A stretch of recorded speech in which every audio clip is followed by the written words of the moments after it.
O'zbekiston terma jamoasi haqida dunyoda nimalar deyishmoqda? Bugungi dasturimizda shu haqida gaplashamiz. Salom do'stlar, ko'rib turganingiz Sport Plus kanali. Kanalni yo'qotib qo'ymaslik uchun albatta kanalga obuna bo'lib, videoga esa like bosib ketishni unutmang. Demak, bugungi dasturimizni boshladim. O'zbekiston milliy terma jamoasi Markaziy Osiyo mamlakatlari orasida birinchi bo'lib, futbol bo'yicha jahon chempionatining final bosqichida ishtirok etadi. Futbolchilarimizni qo'shni mamlakat vakillari ham qo'llab-quvvatlamoqda. Xususan terma jamoamiz AQShning eng yirik shaharlaridan bo'lgan Nyu-Yorkdagi Jon Kennedi nomidagi xalqaro aeroportga kutib olish marosimida o'zbeklar bilan birga qozoqlar ham qatnashdi. Xususan Amerikada yashayotgan Alima Bektayeva o'zining Instagram akkaunti orqali O'zbekiston milliy terma jamoasidan tantanali kutib olish marosimidan video va suratlarni e'lon qilib, hissiyotlari bilan o'rtoqlashdi.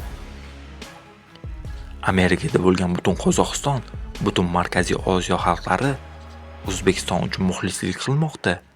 Biz sizlar bilan juda faxrlanamiz. Sizlar haqiqatdan ham zo'rsizlar. Xorijda ayniqsa bir narsa aniq anglashiladi. Xalqlarimiz bir-biriga o'ylagandan ham yaqinroq. O'zbekiston g'alaba qozonsa, butun Markaziy Osiyo xursand bo'ladi.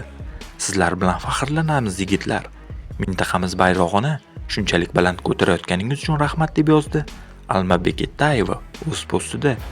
Shuningdek, Qozog'iston milliy terma jamoasi sobiq sardori Samat Skatov ham O'zbekiston milliy terma jamoasining jahon chempionati imkoniyatlarini baholadi. Portugaliyani hisobga olmasak, qolgan barcha jamoalarga qarshi o'ynash mumkin. Hatto portugallarga qarshi o'ynasa ham bo'ladi. Futbol yana bir bor shuni ko'rsatadiki, hamma o'ynashni ham, himoyalanishni ham o'rgangan.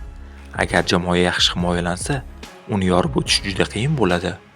O'zbekiston bizning qo'shnimiz, birodar mamlakat. Biz ular uchun qayg'uramiz. Ular 10 yil avval futbolga sarmoya kiritishni, bazalar va stadionlar qurishni boshlagan edi va hozir bu o'z samarasini bermoqda.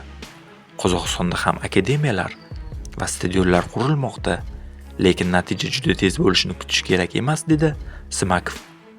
Eslatib o'tamiz, O'zbekiston milliy terma jamoasi o'z uchun tarixiy jahon chempionatining K guruhida Portugaliya, Kolumbiya va Kongo Demokratik Respublikasi futbolchilari bilan o'ynaydi.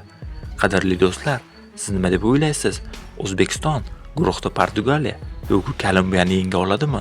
Albatta fikrlaringizni kommentariyada yozib qoldiring.